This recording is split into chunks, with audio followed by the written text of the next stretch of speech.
SummerSlam has come and gone, and we're left a little perplexed. Welcome, ladies and gentlemen, to episode 22 of Under the Middle Rope.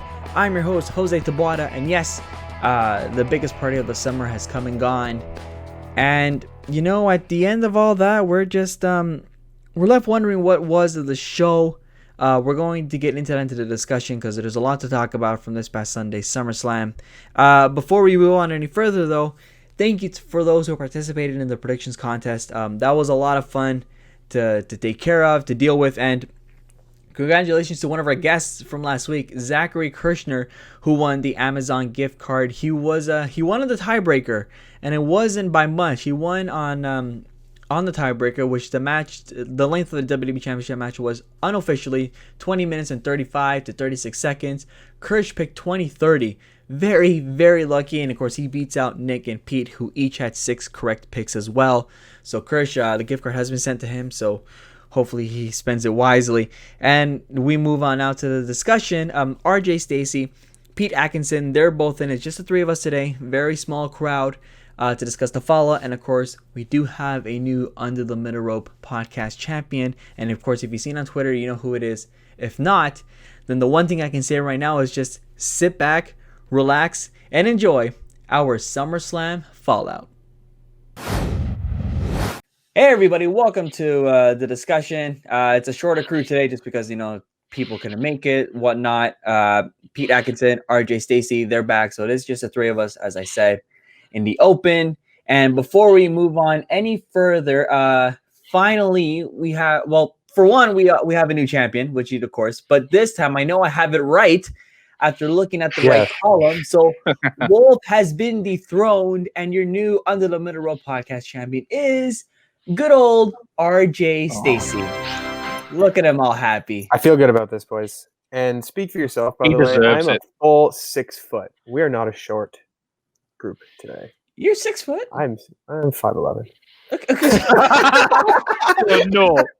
I'm not a full 6 foot. I'm actually just 5'11". But I think that is taller than the average person. But anyway. Speaking as a guy who is quarter of an inch shorter than 6 foot, you are not 6 foot then. Because I get told 100% of the time I am not 6 foot tall. You are 5'11", despite me being less than a quarter of an inch short of 6 foot. Back when I was like a basketball player, coaches would be like, "How tall are you?" I'd be like, "Oh, 6 foot, 1, maybe 6'1", in shoes." And here I am at 5'7", just cruising around, living every day. Yes, but RJ, despite my height, I am the new champion. Classic Marco stunt over there. Yes, RJ is your new champ. And of course, as always, let's go to the predictions table just to see how we all finished up. RJ only got one wrong, and it was the WWE Championship match, who we thought Randy Orton was going to win. I was like so confident in that one too. I'm like, if any of these are right, I think Orton's winning for sure. But after seeing the match, I see like it makes sense. And then for the most part, I mean, everybody else got at least 2 wrong. I got 2 wrong. Pete got 2 wrong. Kirsch got 2 wrong. And of course, congratulations to Kirsch for winning the SummerSlam Patreon contest. That's another side thing. But again, like RJ, you were very, very close. You could have left. I was perfect with you until the Dominic Mysterio Seth Rollins match, which we'll get to. So, you know, I don't want to hear it right now because I know what I said last week, and when we get to that part, we will flash back to that. But for now, there's a lot to discuss, so we're gonna get right into all the matches. We're gonna start off with a match that was moved to the kickoff show. Apollo Crews MVP. Apollo retaining his US title. Very straightforward, nothing big. I know normally we say that kickoff matches aren't part of the predictions, but of course, when something like that moves last minute, it kind of happens, kind of just ends up being what it is. So, Pete, let's start with you. Your thoughts on the match? I'll start off by saying this is the biggest disappointment of the entire show, purely because MVP changed his theme song. I'm not happy with that. That theme song was a banger. Like the I'm Coming theme song is such a classic theme song. And this one might be for the Hurt Business as a whole, but still, it just does not have the same ring to it. It's just meh. It's a nothing theme. And I don't know if either of you noticed. Do you notice that they used the wrong US title graphic? before the match. So when they now that you mention it, it kind of I actually I saw but so, I didn't really notice at the time though. The match was fine. It did its job. It was all right. It was a pre-show match, but I feel like with the mid-card titles, this is how you make both of your mid-card titles not feel important at all. You've got one that isn't on the show and just happened to be defended on the Friday beforehand. Like, just move that match to SummerSlam.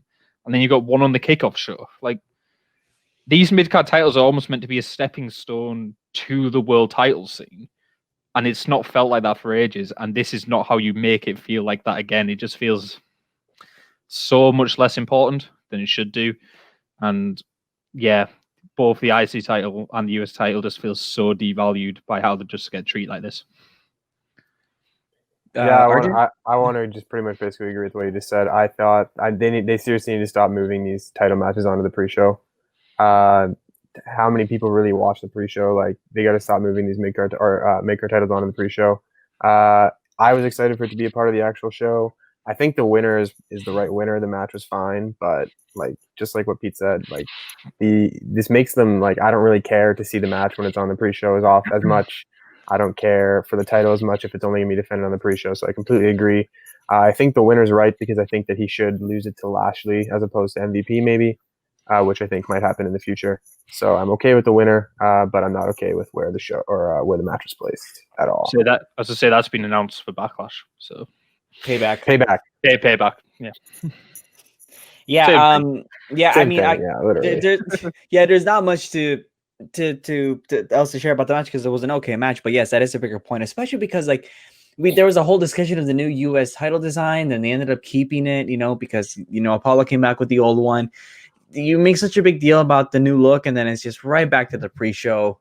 And it's like, it is what it is. And of course, I mean, like, I guess to make it less, I don't know how much more it is, but yeah, it's just as soon as that happens, the week after another pay-per-view, and immediately gets sauce on it. I mean, I guess it's good that it does, but of course, it could still end up on the kickoff show. But it was what it was. I mean, it's nothing extravagant. Yeah. So, kind of agree with you all, and we'll just kind of move on to the next match. Because I was going to say though, before we go, speaking of the pre-show, I don't know, did both of you watch the pre-show?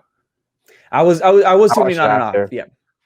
Did you even get a bit emotional with Renee when she came on? I was just like, oh man, yeah. I'm excited to be here doing my last hurrah, and I was just like, oh god, she's gone. Yeah. So, I've seen Punk put out. She crawled through a tunnel of shit and came out clean. She's just come out with so much respect. Everybody loves her. Everybody. Yeah. She's like, when you see her on like the kickoff shows, she's one of the only people who ever comes like, she's not a robot. Yeah. She's great. She's great.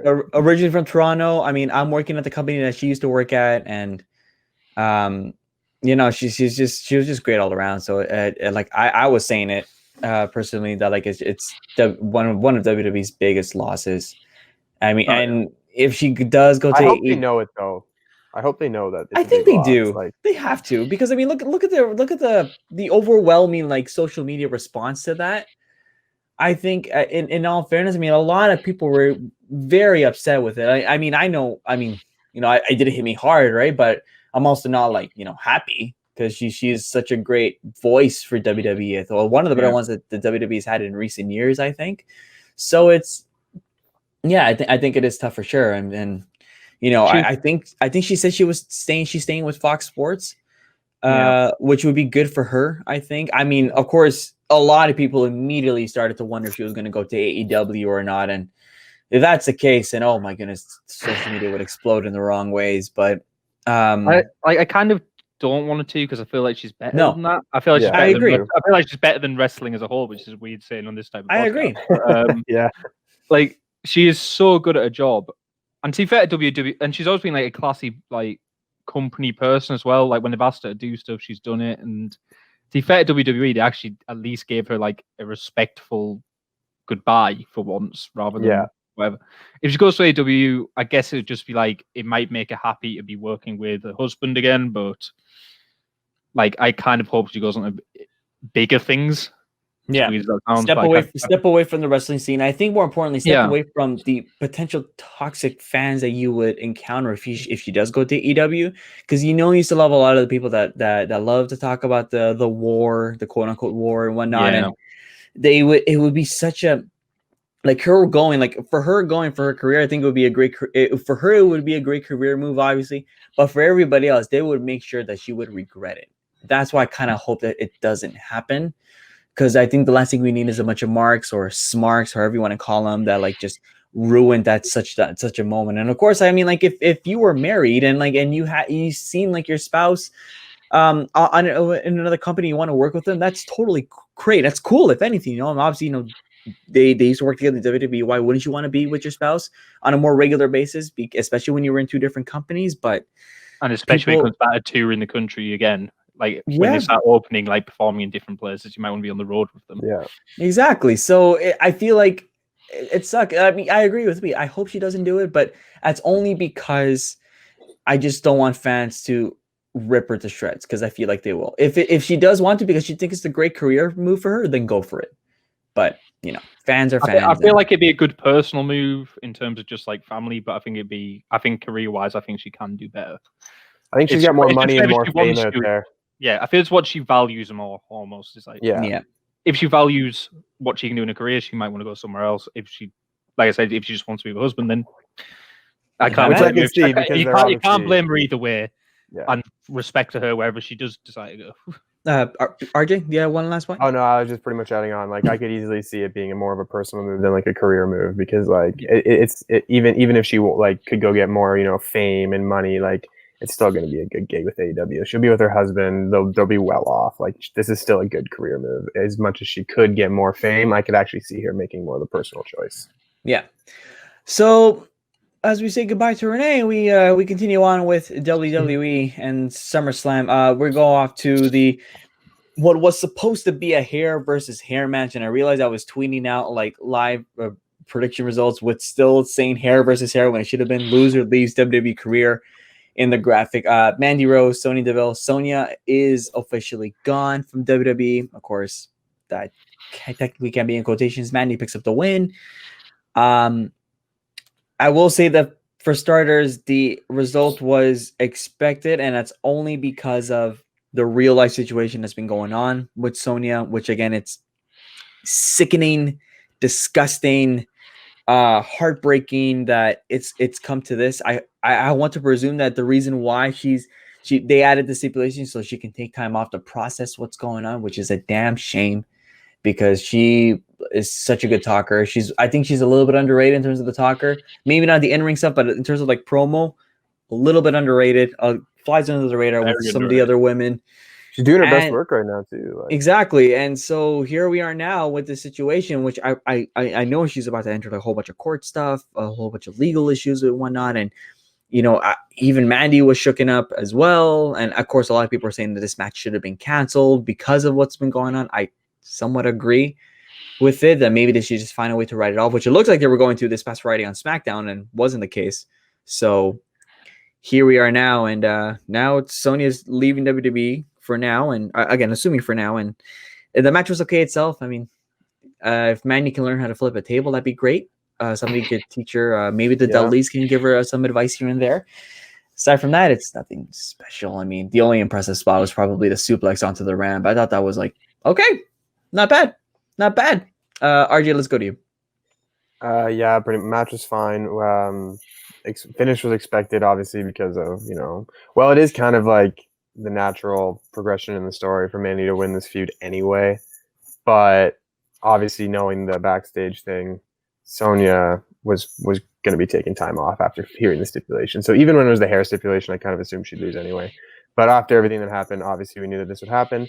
I could see Mandy moving on to maybe pushing towards the women's championship. I think I could see them wanting her to start moving towards that. I don't know if she's the next feud. I don't at all think she's the next feud, actually, but I do think she's a couple feuds away. And I think that she might get a win in her next feud as well. So what were you saying? Yeah. No, I was going to say, she's blonde and attractive, so Vince is going to try and push her either way. So She's got the new look. She just won her biggest feud against her former best friend. I could see that being a pretty near future situation for her. Yeah, that sounds right. Which I mean, I like Mandy. I don't think she's a main event female competitor, but I do like Mandy. But I don't think she's ready for that sort of thing. I think Sonya is more championship material than her. Was more. I mean, I think a lot of people were saying that it should have happened and it didn't by now, and now here we are, and it's just weird, man. This whole thing is just weird. Yeah, it is weird. It's just a shame. And again, like the feud was fine. It's just like real life sucks. Real life, and the fact that I think that the guy that did break into her house was saying that he would have killed Mandy for Sonya is just ridiculous. God, yeah. It's like it's Pete. It's terrifying. Go to Pete. Man.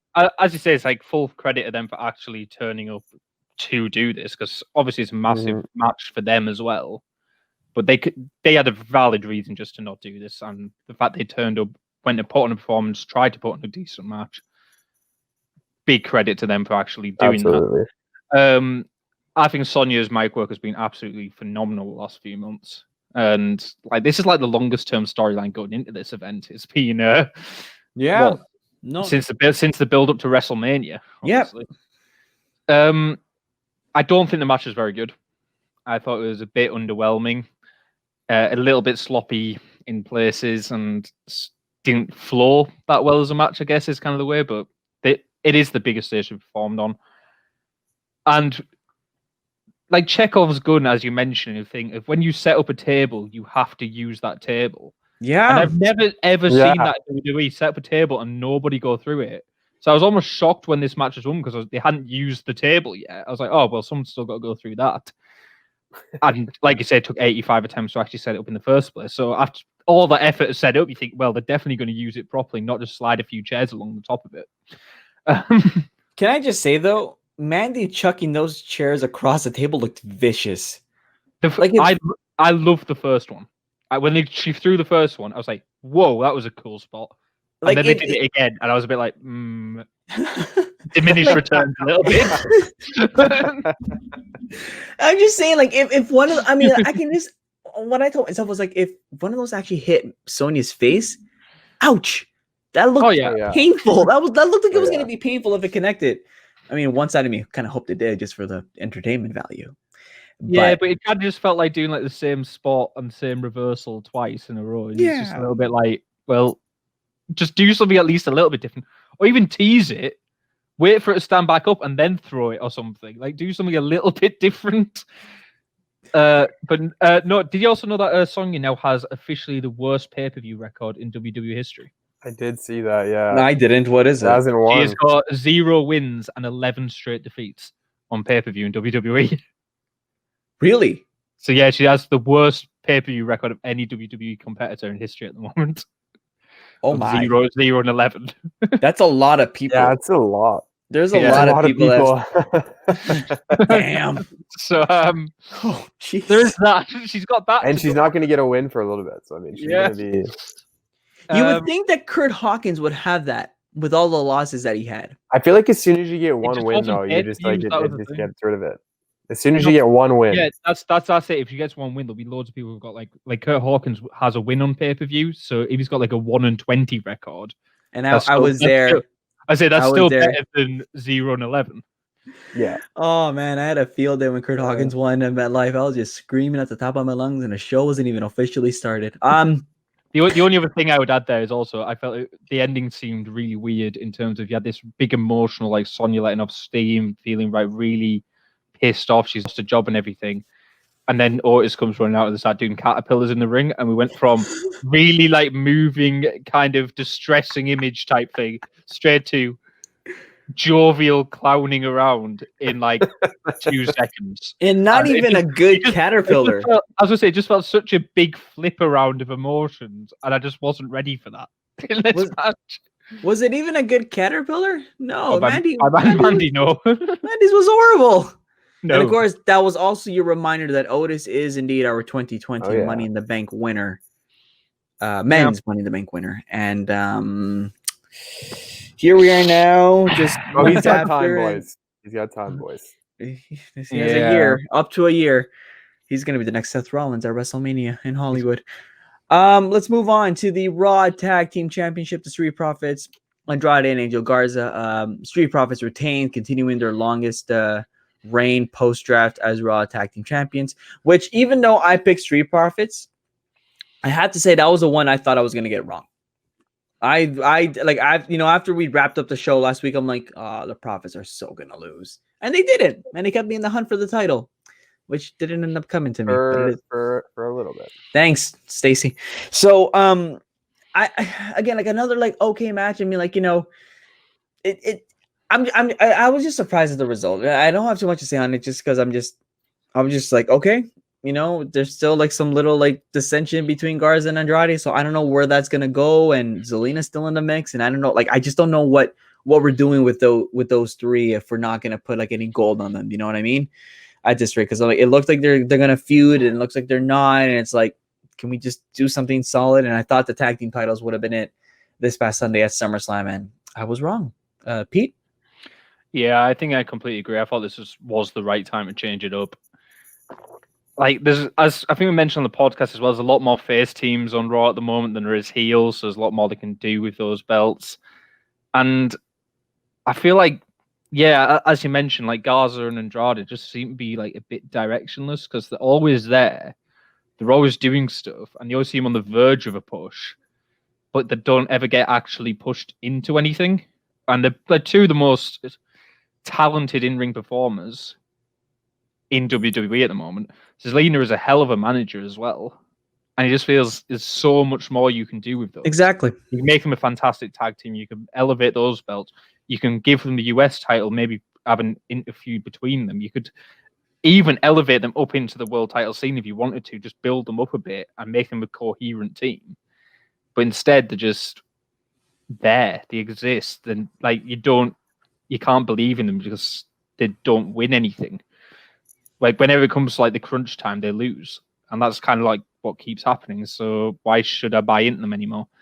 In terms of the match, it felt like it was a bit short. I feel like it ended a bit too early.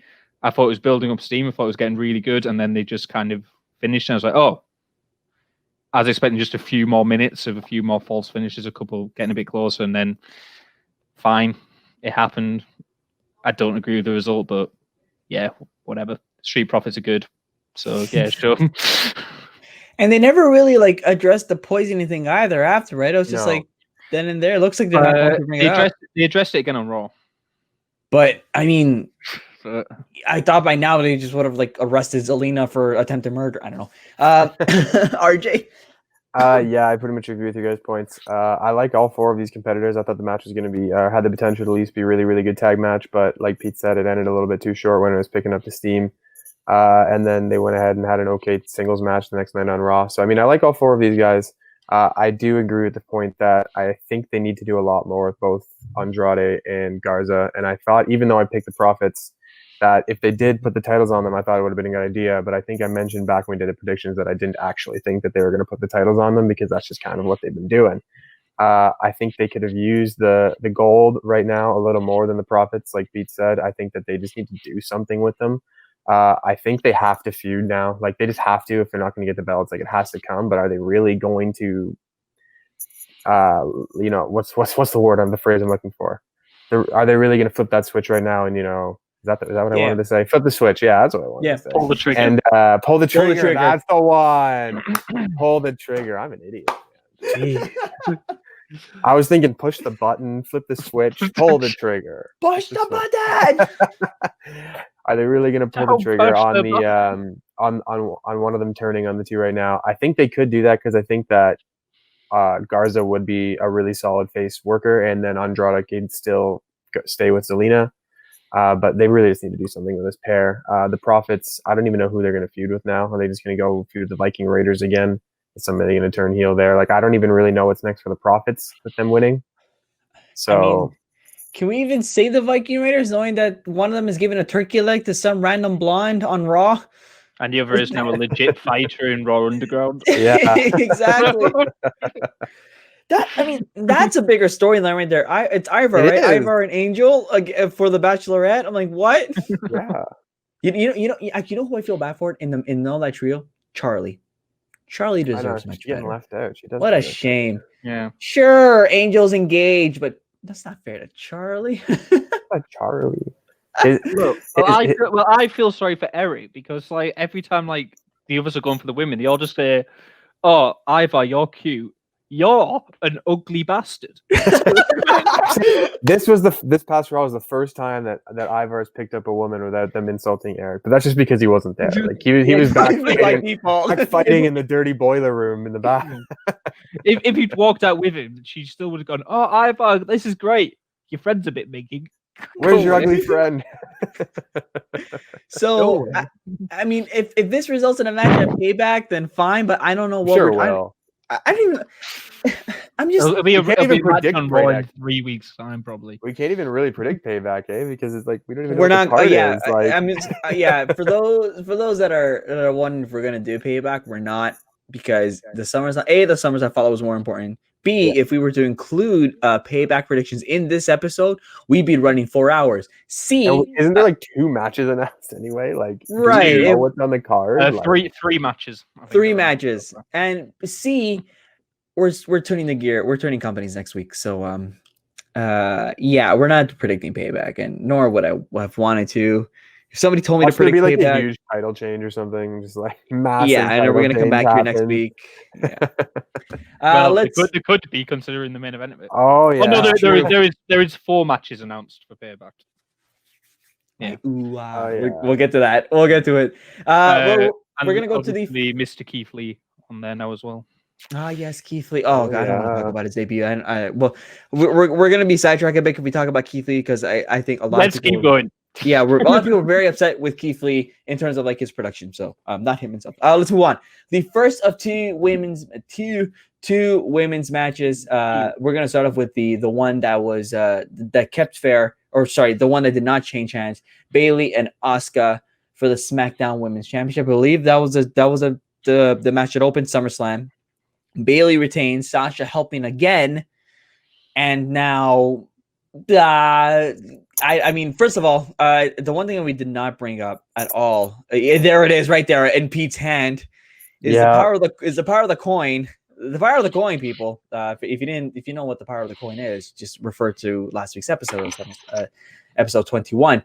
But the power of the coin was Pete's way to see if he could become the podcast champion, and the power of the coin failed him. Pretty bad. How many people did he beat though? I came joint second overall in this. He did. Because he failed against this guy. I had this guy. I had an exactly 50-50 chance on every match, and I got 6 out of 8 right. So to say this coin let me down, this coin put in a fucking good effort for me. It really tried. I'm proud of it. I'm proud of what this thing did. This was the only match. Actually, I was trying to look down the list and say what I would have actually done. I'd have done worse if I didn't go with the coin. I think I'd have got 5 instead of 6. If I ever have merch for this podcast, the power of the coin would be one that goes right on a shirt, like just plastered right in the center with Pete's face on it, flipping a coin with the caption, "The power of the coin." I was going to say the coin is the biggest face of this podcast. Oh yeah. Oh yeah. The effort it put in, the pure underdog. Anyways, the reason why we're bringing up the coin is because Pete's flips said that Asuka was going to leave SummerSlam as double champion. That clearly didn't happen. Bayley retained. Your thoughts on the match and your thoughts on just in general the storyline between Sasha and Bayley, because we're going to talk about Sasha right after this, because it's all going to tie in together. Pete, your thoughts on all of it overall? Well, on the Bayley match, I'd say it was a big letdown. Not just because of the predictions, obviously, but just the way it happened. Because like it kicked off the show as well, which actually gave me a little bit of hope. It's like, oh, you're going to kick off the show. You're a big face win to start the show with. But no, obviously you kick off a show over here, win. That's how you start every SummerSlam off. But roll-ups are on a big 4 pay-per-view are a bit of a grind for me. Like, I'm not a fan of a roll-up finish on a massive pay-per-view. It just feels a little bit crap. And because this is a time to really impress, this is a time to have a big blow-off match between the two of you. and it just makes you feel a bit disappointed. The match was fine. The finish was bleh. And it could have still been cheating to win. I would have been fine if Bayley had still like cheated to win, if Asuka got involved and then she'd basically hit a finisher, or Asuka distracted the referee, or Sasha distracted the referee so Asuka could get a visual pinfall and then go on and lose, or something like that. That would have been fine for me. But just a roll up, there's so much better ways to do it. And I think it's a massive contrast to the Asuka versus Sasha match, which I thought was excellent. I thought it was an excellent match. Probably the best technical match on the show from a technical standpoint. It was brutal. There was some fantastic spots. That sunset flip from the apron I thought looked amazing. In there, it was so much better than the Bayley versus Asuka match, which harsh on Bayley's show. And then we got a proper finish. We had like the counter submission and counter submission. That Banks statement is now becoming like the RKO of submissions. It's just, it comes on out of nowhere. Like the amount of like different weird reversals Sasha uses to get that submission on now is unbelievable. But yeah, a proper finish, some nice little teasing post match, great stuff for that one. But yeah, Bayley versus Asuka, disappointing. Sasha versus Asuka, excellent. RJ, your thoughts on Bayley? Yeah, so I thought that I thought this match wasn't quite as good. I think a lot of that comes down to the fact that the finish kind of fell flat. I like the winner, obviously, because I chose them as the winners. I think storyline-wise, it was the right winners of the match. And I do think I kind of get why they did the roll-up, because they wanted to keep Asuka like strong enough to still beat Sasha towards the end of the show. Yeah. Like, I don't know if that's kind of what they wanted to go for, where it's like Asuka would be like too weak to be able to beat Sasha, and they didn't want to. I don't know. That's the only thing I can really think of to why they wanted to go with that sort of a finish. But like Pete said, it kind of fell flat for me in a match that like I thought was fine up to that point, and I think it just kind of knocked it down some pegs at that point. And then again, Sasha and Asuka was a fantastic match. I really liked it. One of the best ones on the show. Might have been the best match on the show. I really like Sasha's work in the ring lately. She's incredible. She's got good offense. She sells incredibly. She gets that bank statement out of nowhere. And obviously, I think Asuka is like the best wrestler in the world. So, I mean, that was a fantastic match. I think the winners are the right winners going forward with their prospective feuds. Personally, I think they were the correct winners. And it does kind of keep me interested in seeing what's going from here. So I'm cool with the whole thing, despite the lackluster finish in the first match. Yeah, so let's switch gears, because obviously, we were going to talk about both of them just for graphical standpoints. There is the bottom, Sasha losing her title to her Raw Women's title to Asuka, and I mean, like I agree. I get what you're saying, RJ. At the same time, I just hate that again. Sasha Banks cannot retain on a pay-per-view. It just didn't feel like it was going to happen to me, though. It just felt storyline wise, they were just kind of like, it was just like a short little blimp where they were just going to put it back on. I just don't get it. I just don't get it. I think she's going to get the big win over Bayley in the end, though. And then I remember, oh, wait a minute. Sasha is a SmackDown superstar, right? So it's like, okay, that you should have seen it coming, but at the same time, you don't want to. That would be my bigger point. I don't think they should have put the belt on Sasha. Oh man, I just feel bad for her. It's not that she failed to defend it. She shouldn't have been defending it in the first place. She should have been tied in just with the Bayley feuds. In my opinion, if between Bayley and Sasha, if there's one person that should have a 300-day reign over the other, it's Sasha. I'm not giving that to Bayley. Absolutely. Absolutely. No. God damn it, am I in the minority? I disagree. I think Bayley, as a heel, Bayley has been like one of the best performers in WWE women's history. I think she's I think as not necessarily in the ring. I think Sasha is the better in-ring performer of the two. I think she's probably arguably. It's a bit weird because like I saw this thing fairly recently where it's like rank the 4 horsewomen on where you think they are, and in my opinion, it just depends on entirely what you're going on. Because I think actually in terms of on the mic and performance level lately, Bayley has been a class above all of them. Yeah, sure. But in the ring, I think she's the weakest of the 4.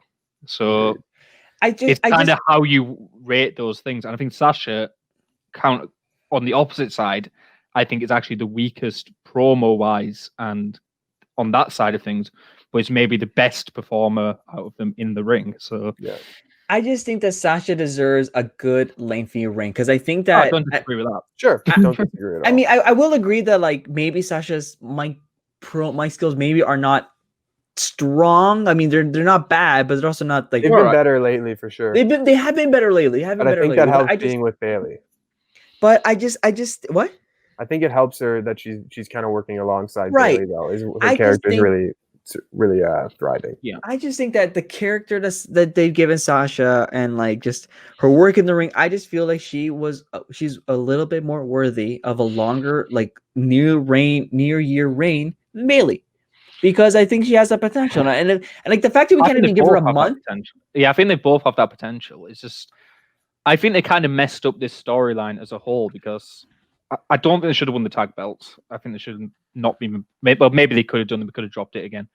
But when we finished WrestleMania, we literally said the perfect length build for Sasha versus Bailey is to blow it off at SummerSlam. And it would have been brilliant. Like you could have had a few months, you could win the tag belts, lose tag belts, break up, couple months build, massive SummerSlam blow-off match for the SmackDown title. Would have been a fantastic build. And then Asuka could have gone on to actually build a proper feud with someone like Shayna Baszler. And you could have built up like your two iconic NXT women's champions. The two greatest NXT women's champions, probably. And you could have had a blow-off feud over there. And you could have had these two separate feuds, which would have been way bigger, way more meaningful, and worthy of a SummerSlam card. And instead, you smashed Asuka into two matches where one she's challenging for a belt that's not on her brand, and one she's challenging for her brand's belt, which isn't a superstar on her brand. Yeah, it's a mess. It's a complete mess, and it's WWE just not realizing they have a perfectly amazing storyline right in front of them, and deciding just to go, nah, screw that, we'll do something else. I don't know if it's because they want to wait for fans, I don't know if they want to do whatever, but this was your time to have that match and build that match and give Sasha her title winning crowning moment by beating Bailey at SummerSlam. It just all made sense, and they just didn't go that way. And how often have we been saying that since we started this podcast? Like I think at WrestleMania we were saying, let's see what happens at SummerSlam, because SummerSlam is going to be the big day to blow this feud off. And it could have been Extreme Rules, it could have been Money in the Bank, where like maybe this is something's going to happen. It never did. But when does it even come? Is it going to be Survivor Mania Series? Like, are they going to stretch it out to Mania again? Like, that's what I was just thinking in my head. It's like, okay, are they going to do the Survivor Series? I don't think that really works. Survivor Series, brand versus brand, exactly, and it just doesn't feel the same as like a SummerSlam or a. And it's not going to happen to the Rumble. Are they going to break up in the Rumble? Is Sasha going to eliminate Bailey from the Rumble? Or Sasha wins the Rumble? Or is Sasha going to win the Rumble? Yeah, like is that the way? I will say that's one person. I think that if you had to pick somebody from this women's revolution that probably should get a Royal Rumble win, and it's Sasha Banks. I'm not even going to deny that. I would have picked Sasha over Charlotte. I think the Charlotte one makes sense in hindsight. No, at the time it did. Makes sense in hindsight. It did. Not at the time. I'm just saying, if this is one of the best, if this is a feud for next year's WrestleMania, March 28th, 27th, Hollywood.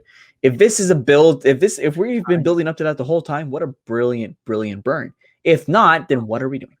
Or they might fizzle it out too much to the point. They could fizzle it out to the point where the spark and the pit, like people actually like this fire burning, and then the fire just burns out before you get to the point where you want to blow it off. Can I just point out? I just want to point out, because we were talking about Sasha's feuds. Her five feuds. The first feud was 27 days. The second was 27 days. The third was 20.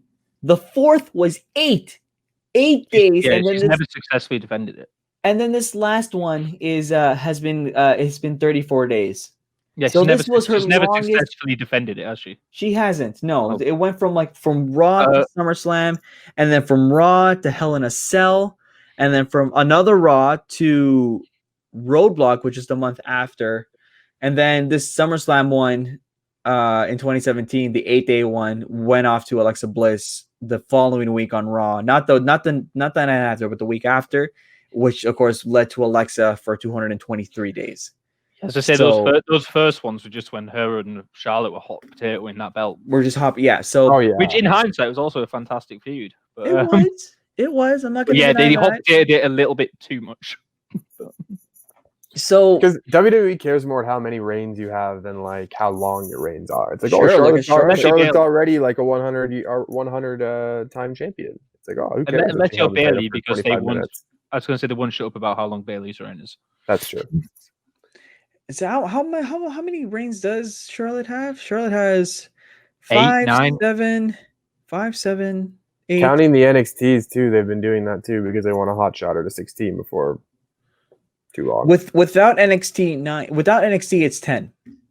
Without NXT it's 10. Without NXT, with NXT it's 12 with NXT. That's insane. Wait, how much? Wait, she got like 5 SmackDown Women's, 4 Raw, 5 SmackDown, 1 Divas because I knew she did walk into WrestleMania 32 with the Divas Championship, and then the 2 NXT.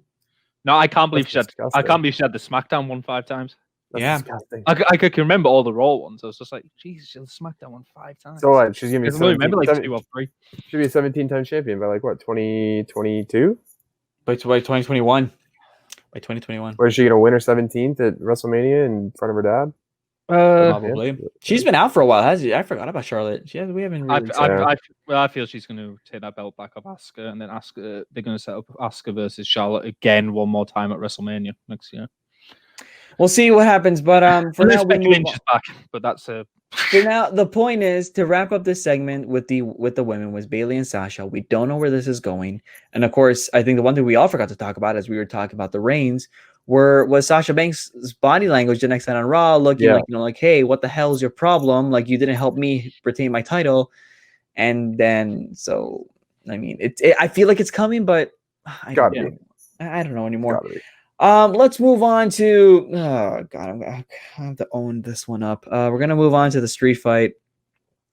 Dominic Mysterio, Seth Rollins, and before we move on any further, I do want to take you back to last week on the podcast when I said when I made my pick about Dominic. I want to take you back to what I said about picking Seth Rollins before everybody made their pick. So here's a flashback to last week's episode. And I'm going to start off again because I have been saying this for weeks. As soon as the match was announced, I said that anybody that picks Seth Rollins, including the coin, is automatically wrong.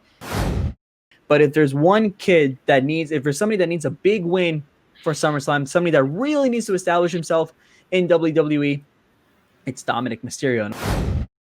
If this isn't Dominic, I'm going to be completely shocked because this is just, I mean, Rollins is Rollins, but no, this is, I'm stating this again. Anybody that picks Seth, I truly believe is wrong. And if this comes back to haunt me next week on the podcast, it is what it is. And RJ, you're already smiling, which means you may have something different to say. So we're going to start off with you. No, Seth's winning this match, man. Come on. Are you actually picking Seth? Oh, yeah. Seth's winning this match, man. RJ, do you have anything to say about that? I mean, I was right. You were wrong. That's all I have to say. And this is where it came down. It came to haunt you because I'm now the new champion, and this is where you made a mistake, and you have to own up to that right now and apologize to the rest of the podcast. I'm sorry. The coin also said Seth. The part of the coin out of here. We know. Coin's not always right. But it was this time. This is another double or nothing moment, and Pete was there, but like it's the fact that I said nobody's gonna pick the mystery competitor, and here we are again. Nobody's gonna right mind would pick Seth Rollins. Were you the only one who picked Dominic? Somebody else picked Dominic, right? Who picked Dominic? No, everybody picked Dominic except me and RJ. Yeah, Wolf picked Dominic. I picked Dominic. Kirsch and Keys picked Dominic. Look, I'm sorry. I will own up to that mistake, but I still think that Dominic should have got the win because it's his debut. It's his debut. It's like it's a big moment for the Mysterio family, for Eddie Guerrero. I disagree. Seth, though, and like they're not going to put this guy who's never wrestled even in NXT over like the guy who's pretty much the face of Raw. Like even though he's not, I mean, other than Drew, but like the guy who's been their guy for the last like 5 years. Like Seth's not losing to somebody who's never wrestled before, really. Even though he obviously has grasped the ring psychology aspect down, which doesn't surprise me. And he can sell, and like he's actually pretty good. So I mean, like that shouldn't surprise anybody, judging who has trained him. So I thought the street fight was actually pretty solid from a ring psychology and overall match standpoint. Obviously, not the technical masterpiece that something like a Sasha match was, but match was good. Correct winner. This was the big turning point in the championship rundown for me. So I'm very happy with the result of this match. Big showing for Seth. That's my boy. So thank you, Jose, for what you did last week. I very much appreciate it.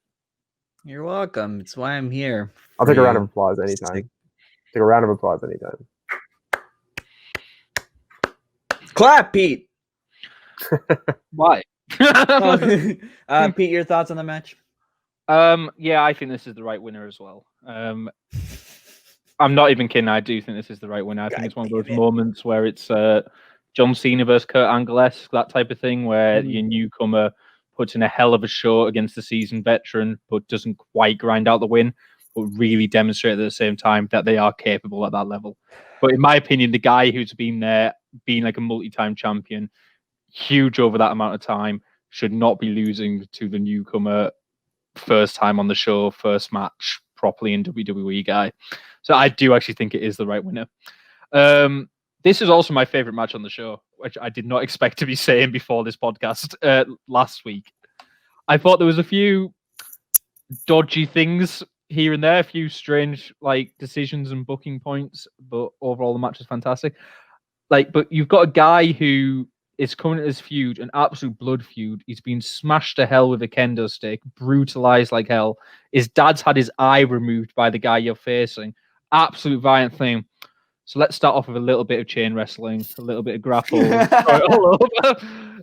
Obviously makes sense. I'd like to say Ray is an absolute fucking idiot. He's a real big idiot. Yes, I get you can't get involved, you can't attack Seth, you can't do all this stuff. But when Murphy is throwing weapons into the ring, and Murphy stood on the outside, deliberately helping and getting involved, go attack Murphy. Yeah, you can't attack Seth, but take out the guy who's aiding the killing of your son on the outside. You don't have to be a complete pacifist. Even when Murphy was about jam his eye at the steps, he took 20 seconds before he turned around, realized something was going on, and then get involved. Come on, Ray. Wake up, do something, help. Even if you're not going to attack Seth, because he doesn't want you to attack Seth, at least help. At least make it not a 2-on-1 handicap match. Yeah. But, yeah, if that part felt weird, I'll give you that. I'll give you that. I think this was one of the first times I noticed it, but I thought Michael Cole on commentary was terrible on this show. But there's a point in the match where none of the weapons have been used yet, and Seth Rollins hit a sling blade, hadn't used the weapon yet, and he was like, "This is an example. You see how sick and twisted Seth Rollins is." It's that sling blade, man. Yet to use a weapon in a no disqualification match, but yeah, he's sick and twisted using that sling blade. I hate the hood. That was the other stupid thing. That hood got in the way of Dominic. Yeah, no, the hood. I mean, I made a joke in my group chat yesterday, in our group chat, Pete, and I was saying, the hood's fine. 2% of injuries are only caused by hoods. He's fine. And people are like, what research? I'm like, where's our research? I'm like, I don't know. Have you ever seen 98% is caused by steel steps and losing your eye? Have you ever seen? Or no, it's actually it's in The Incredibles. It's the cape. It's like the hood and the rest. No capes. It's like that. It's like in wrestling. No hoods. No hoods. You can have it for your entrance and then take it off. But yeah, the second half of this match was excellent. Once it actually started to get going, once the story started to play out, it was brilliant. This was the match that I was on the edge of my seat for. I think it was the best match on the show, bar none. Obviously, Dominic channeling his inner father, hitting the frog splash, nearly getting the win there. But then obviously the second one let him down. And Seth just handcuffing Ray, and then just you beautifully malicious git, where he's just calling at Ray, going, "Reach for your son, Ray. Reach for your son," and just egging him on as he stomps. I was like, "Oh, you're just such a great bastard." Yeah, like, Seth Rollins I love to hate Seth Rollins. I thought it was excellent. Yeah. Seth Rollins has been once again showing his brilliant heel work. He's been, I think this feud has redeemed like what a lot of people were saying was like a bit of lackluster Seth when this whole Messiah thing started. Now he's just been an incredible heel. I was impressed by Dominic. I mean, I know the stipulation would enhance it a little bit, but Dominic is just what an impressive debut. For like sure. I thought he should have got the win, but impressive debut all around. The kid has got such a good future ahead of him, and I know the next time on Raw, like I was saying on Twitter, and I was saying to these guys, to Pete and the gang, that it must have been pretty special to have Ray walk down to the ring with his son for a match and vice versa. That must have been a dream come true for the family. And I can't imagine what that would have felt like. I know you got to keep your composure, your kayfabe on, or kayfabe. You got to keep the character on and all that. But deep down inside, you guys, I'm sure they were like getting all emotional, all giddy, and Angie as well. And Angie as well. I'm sure. Even though Angie is also a moron, because when there's two guys coming towards you, clearly intent on kicking the crap out of you, she just stood there and waited. So I thought it was great. I'm happy for the Mysterio family. I know some people are probably gonna say, well, Mysterio should have came up in NXT, get like blah blah blah blah blah. But like the kid can skip it. I think the kid proved himself. I think Charlotte had needed more work in NXT than Dominic would need. Like Dominic is major league ready. He needs to work on his promo skills. Absolutely. Sure. No. Take him to an acting class. Yes, I will continue to ride on that. But I just think it was great all around and good for him to be in the spot. And I hope we'll see what happens, because now he has to think with Retribution, if that is going to be a thing. I mean, that looked a little bit more concrete yesterday, but the point is, great for Dominic, great for the Mysterio family. Wrong winner. Seth Rollins can kiss my ass. Forget this. Screw you, RJ. Screw the title. Let's just move on and forget what happened. Damn it. Let's move on to the WWE Championship match. We thought this was going to close the show, and it didn't. And we should have realized that if it wasn't going to close the show, that something big was going to happen at the end of the show, but it didn't. This match, actually, the tiebreaker was what helped Kirsch get the Amazon gift card. Kirsch was only 6 seconds off from his prediction. 5 seconds off, so good for him. Drew winning on a backslide. That turned heads, and of course, I shouldn't be saying this, given that when I was at SummerSlam last year, the match ended on a double countout. So, I mean, should I expect anything less? Probably not. But I thought it was a good match. Again, these two are great together. They go back and forth. It's just a bit of a lackluster ending. And I guess we should have expected a lackluster ending, because these two are clearly not meant to have a one-off feud. This is a feud that should be built on, and it continued the following night on Raw when Drew got 3 punts to the head, which ouch, if that does hurt. I'm not saying I've ever been punted in the head 3 times, nor would I want to. I'm just saying that it looks like it hurts. It looks like the feud's continuing. I'm just surprised at the ending. I guess the ending was to continue the feud, but I'm just surprised. I'm like, damn, a backslide, really? All right, go on, RJ, go. I just I know we've kind of already just hammered this point down, but they just need to stop. How often do they have the first match at a Big 4 pay-per-view and then have the blow off at Payback or Backlash or some nonsense? We need to stop doing that.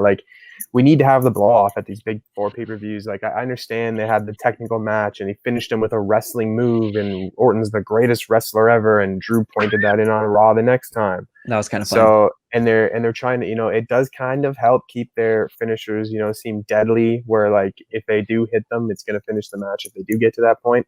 But it's just I just don't like how they have their first match on a Big 4 and then they end up having to blow off on some B-C level pay-per-view. They need to stop doing stuff like that. And I know we've kind of hammered that point in already, but it just doesn't seem profitable, really. No. I mean, of course, now you have Randy Orton and Keith Lee for Payback, which I guess is a good, happy medium. Sure, yeah. And again, I know Keith Lee, everybody was going crazy about his music and his attire and all that stuff, like I said earlier. But I mean, we don't know how that match is going to end. Drew's music's going to hit. Orton's going to get distracted. Keith Lee picks up the win. Probably keeps Orton strong, gives Keith Lee a big win. Done. Mm-hmm. Yeah, I'm actually that sounds right. Yep. Pete, did you have any thoughts on the match? Yeah, I had a lot of thoughts on this match, to be honest. But Well, first I'd like to mention HBK, who before this match did his little mini speech thing, where he was sat, seemed to be sat in the 1920s based on the stuff in the background. I don't know what the hell was going on there. He had like a weird old-fashioned globe, a filing cabinet that looked 100 years old, and he was just like did a mini little speech beforehand. Where he went, "I find myself somebody who never wants to wish bad luck on somebody else." Shawn Michaels. We're talking about Shawn Michaels said, "I find myself somebody who never wants to wish bad luck on someone." This is Shawn Michaels. He's the guy who like literally does that to every single person ever. His career was built on that. Like, come on. But anyway, the actual match.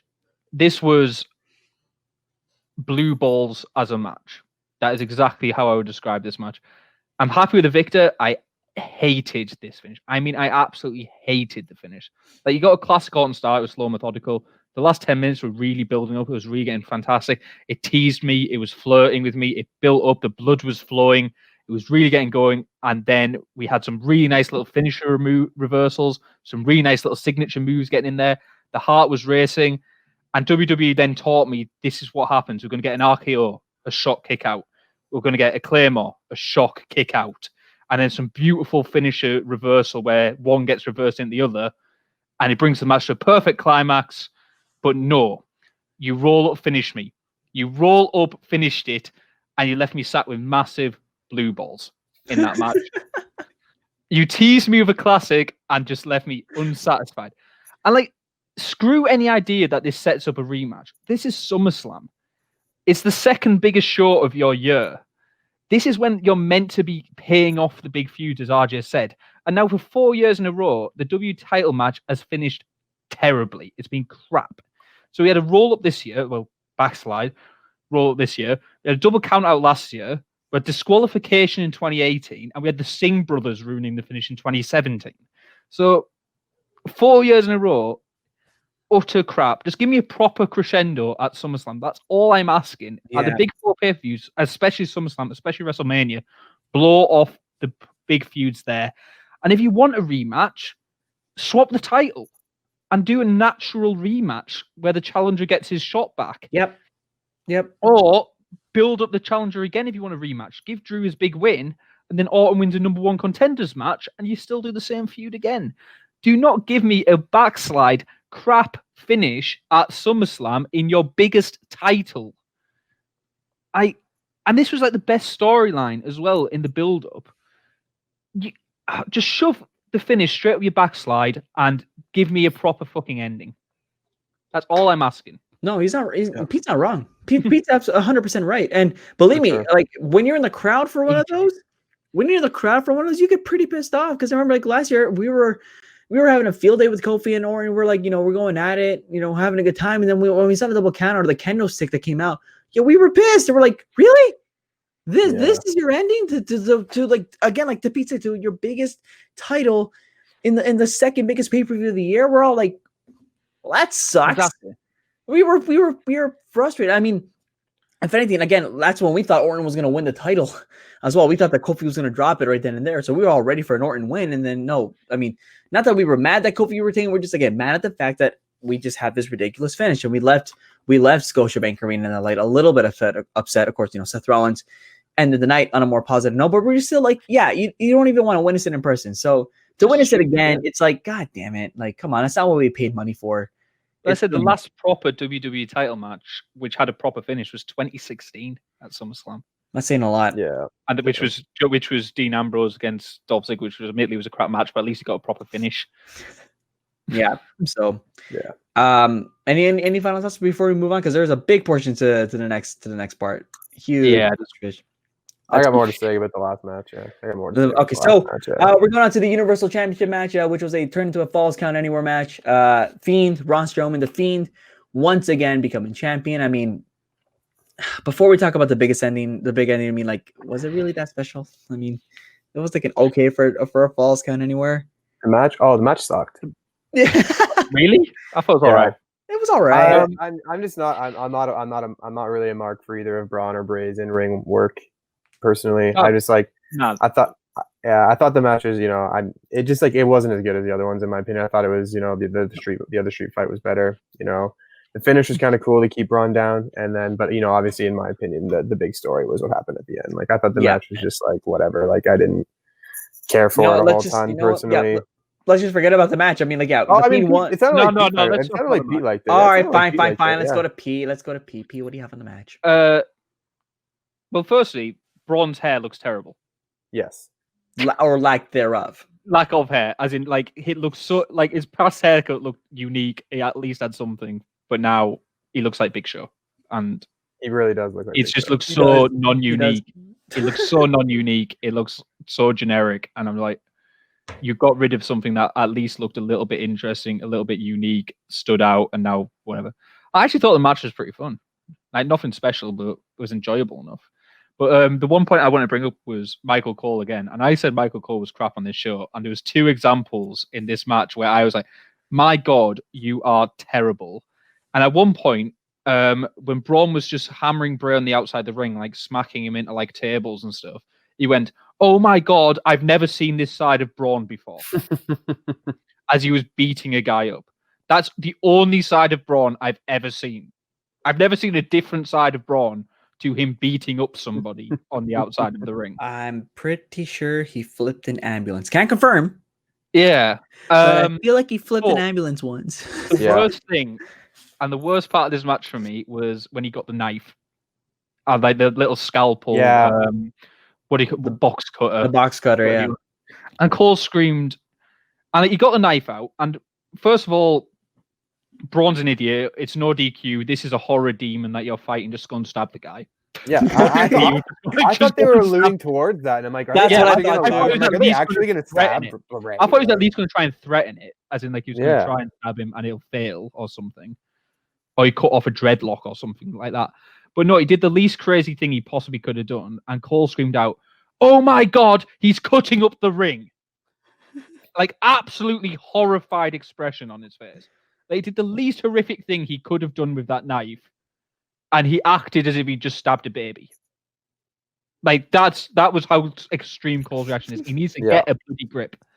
And also, where was Alexa Bliss? Yeah, that bugged me too. Wasn't there. That bugged me too, though. I'm not. It's like you made such an intricate part of the build-up and such an essential part of the build-up. You should at least be a reference to her. Maybe play the entrance music. Maybe just have her appear. Doesn't need to get involved, but like a distraction or something, anything at all. Like if you're going to make someone that big a part of the match, why is she not involved in the match? I'm worried they just like scrapped it completely because of what happened at the end. There's like, screw that. We got somebody coming back. We're gonna do maybe something new. I was ready for Braun Strowman to hit the sparkle splash. That's what I needed. The twisted Braun. Twisted Braun, yeah. It's funny because I mean, like we've seen like the ring cut up open before, which I felt like an NXT takeover with Gargano and Ciampa was way more intense than what Braun did. Undertaker versus Brock Lesnar, Hell in a Cell. Oh yeah, and they did it as well when they exposed all the floorboards. Yeah. I mean, yeah, like it could have been better, but like I said, and I just wanted to get to this because we are slowly running out of time, but. It is a bigger talking point. Roman Reigns, or as RJ and I said a couple of weeks back, my ooh-ah is back. My little ooh-ah? Was it my big ooh-ah? My little ooh-ah? No, it's just my ooh. It's just my ooh-ah, not big, not little. Your ooh-ah. No, just my ooh-ah, not big or little, no size reference. Roman Reigns came back, and which I will say, and I think we were talking about this behind, personally, that it's really hard for WWE to pull off surprises in today's day and age, and they nailed it. They caught everybody off guard with that. As soon as Roman Spear, I mean, it's funny because like sorry. Before the show started, I was like, I've got a feeling Roman's coming back. I literally thought about it, but just before the show started, I went, nah, it's not going to happen. I'm not going to call it out because I thought and if it does, I'll end up ruining something. I was like, no, I'll just wait and see. And he actually did. I was like, oh. Right. I think I came across something where it's like, we may start to see like potential that Roman might return like in the near future, and it's like, okay, well, like maybe like for the Rumble, like whatever. Boom, right away. This was great, yeah. Yeah, it was so done. I mean, personally, I'm happy that he's back, knowing that he feels safe, knowing that he feels okay, that he's healthy, and that he wants to do this and wants to continue. So, props to him. If storyline aside. From the storyline standpoint, He's already got into a triple threat and no holds barred with the Fiend and Strowman.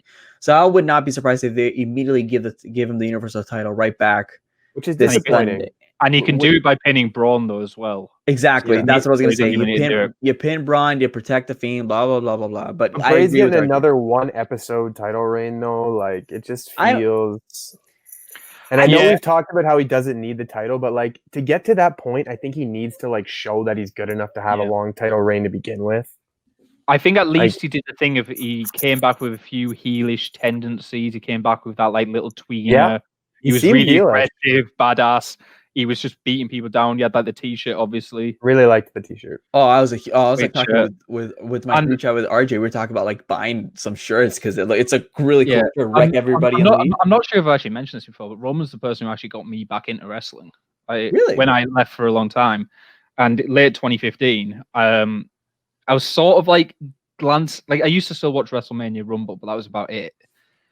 And I was sort of like glancing videos and stuff, and I was starting to hear about basically like this really polarizing person in wrestling. I was like, what the hell's going on? And then there came this massive thing. It was like, Roman Reigns became like the most over person ever. And it was just after he'd beat Sheamus, and it was the Raw episode where he punched Vince McMahon. Yeah. Oh, yeah. And I was like, oh my God. And so I tuned in to watch it. I was like, I'll see what's going on. I got so invested in that I started watching it again. And that's actually what got me back into wrestling was Roman Reigns and the whole thing around Roman Reigns. So I've kind of always really loved Roman Reigns. Yeah, the booking hasn't been great, but it's been like quite a big thing for me. Not as much as someone else we know, but yeah. Yeah, and like he just seems the nicest guy whenever you see like the interviews and stuff with him. It's great to see him back. And yeah, like I'm delighted he's back. I'm delighted he feels like he can be back. And even just before he did come back, we were just saying only if like less than a week ago, everyone's like, "Oh, I really miss Roman Reigns. Like I'm missing Roman Reigns. I hope he comes back soon." Type thing. I understand safety and stuff, and he's doing the right thing, but really want him back. So yeah, it's great to see him. Yeah. Oh yeah, no, it's like I said, it's great to see him. It's great to know that he feels safe, and I just wonder that if he does win the title again, do we instantly start hating him again, or do we appreciate If he keeps up his heelish badass tendencies, and he is literally like coming in beating the crap out of people all the time. I hope this is like I hope this is like a legit like new look for him too. Like get the Shield gear away from him. Can we talk about the teeth? That's what I was gonna bring up, the teeth. Like, what is that? Like it just looks like very like what like I mean I think it actually like it kind of looks badass. He's got like the Matt Hardy like sort of but like I like it. He looks kind of badass. I like the new look. He looks jacked as always. You know, he's got the sleeveless. He's got the like werewolfy teeth. Like I don't really know what do you call that. Randy had a field day on Instagram putting the photo of like Brian Griffin from Family Guy with the big teeth. Oh my goodness. Yeah. It's I didn't notice it at the time, but it's only when people show it after it's like, yeah, okay, fair enough. I don't think this is his new gear. I think he will come back with the best. Probably. I think so too. Will probably come back with an actual match. Is there a chance? Is there a chance that this new like heelish Roman with the wreck everybody in leave shirt has any sort of association with Retribution? No. You don't think so? No.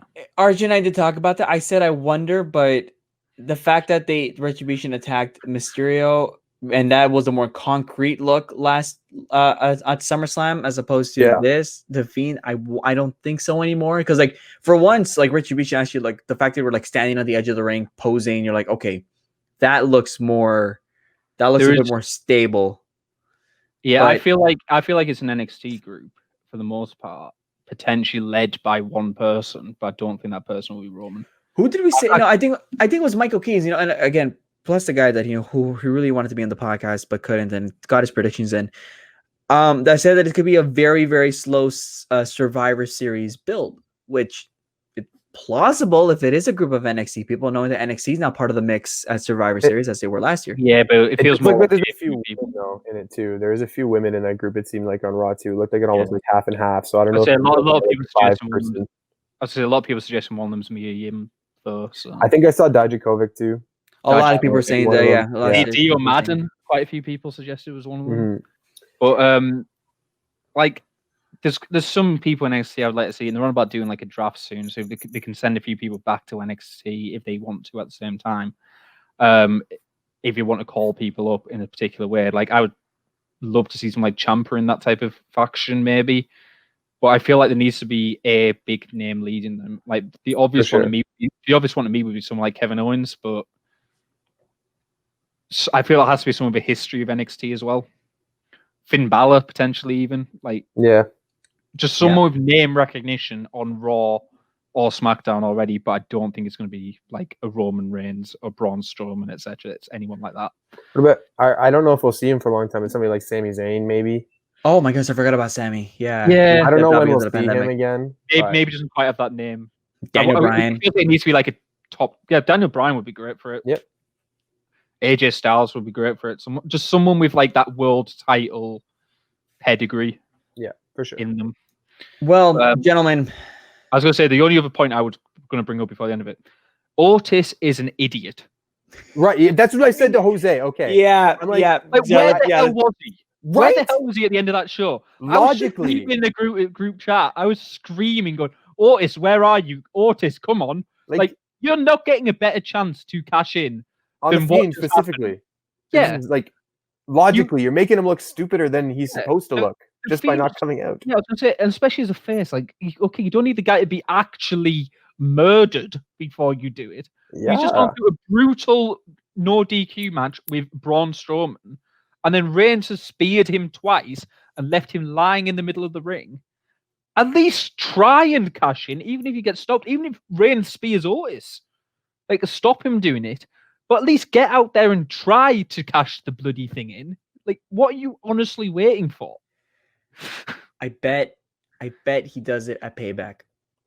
He should have done it then. No, he should have at least teased it. He should have done it then. He should have 100% at least teased it. And if Roman stopped him, like if Roman went and speared him, and you could have even cemented him as like, oh my god, he's just killing everybody. Like that would have been actually quite cool if you went and speared Otis as well. And you go, Jesus, he is just, I'm going to beat everybody up and leave. Yeah. But at least try and cash it in. Like, come on, Otis. Stop being an absolute moron. Yeah, I agree. Well, good way to end it. I think that's a great way to end it. Very, very quickly. Final out of 5 stars. Your thoughts on SummerSlam, Pete? I thought the good stuff was good. I thought the bad stuff was bad. I thought it didn't feel like a SummerSlam. It didn't feel big enough. I go 2.5. 2.5. RJ. It could have been a lot better. I think the matches were all just like really just okay. Like I don't think anything super stood out. Like I thought the Bayley the Asuka and Sasha match was like pretty good. And I thought the Drew match could have been a lot better. And I thought the Street Fight was good for what it was, but like no huge stand-up match to really push it over the top. So like 2.5-ish, 3. I'm gonna give it a 3. For SummerSlam, it was just fine. Yeah, I think if this was Payback, I think I would have given it a bit higher, but because it's SummerSlam and it feels like it should be bigger than it was. Yeah, I'm gonna give it 2.5, 3. I mean, like just a lot of like lackluster endings, a lot of like questionable decisions moving forward. And I think as well the fact that Payback is next week also is just throwing me off too. That's affecting these ratings. It's like, what are we doing here? And you know, like we're happy that Roman's back, but if again, I wouldn't be surprised if that all changes in a week, depending what happens on Payback. So, and also didn't only one title change hands? Yeah, just the women's. Everything else stayed put. So I don't know. Anyways, we're gonna wrap it up there because we haven't gone over. 1 or 2, of course, the Fiend one. Never mind. Oh yeah. Never mind. How much of a lackluster pay-per-view this was. Let's wrap it up here because I know we have been going over time. Gentlemen, thank you. The Power of the Coin will come back at a future date, I'm sure. Maybe. Because I feel like moving forward, Pete's expectation should be just strictly the coin. Let's get to the closing. You made it to the end of the episode. You made it to the end, and it is unfortunate that SummerSlam, at least in our minds, came up a bit short. So much hype towards it, especially on this podcast. A lot of hype towards it, and it just sucks that it just didn't live up to the hype that we had hoped for, especially because it is the second biggest show of the year. So the only thing we can do is just put it in the rearview mirror and continue to push forward. Now for next week, if you were to look at the WWE calendar, as we brought up in the discussion, WWE Payback is this Sunday. It is this Sunday. And, we thought about it, and like I said in the discussion, the follow was more important, especially because you just finished watching this episode. We need to talk about it, so there was no point in just suddenly predicting SummerSlam and then the next week doing another predictions and not talk about what we saw at SummerSlam. So we said forget that. So instead, we're going to take a look at WWE's competition and see what they're up to, because next week, RJ has to defend that podcast title immediately with AEW All Out. That's a pay-per-view that we're looking forward to, or All In. I think it's All Out. I may have messed up there, but we're looking forward to see what AEW's been up to, because, we don't talk about AEW enough, because WWE is just so crazy and so weird that it's like, oh my goodness, guys, what the heck? So we're switching gears for AEW next week, and we cannot wait to predict that pay-per-view. But for now, all I can say is that. Thank you so much for watching. Become a patron, help support the podcast, like us on Facebook, follow us on Twitter, subscribe to us here on YouTube. I can never get that right. I am Jose Taboada. We will see you guys next week. Have a great one. Bye.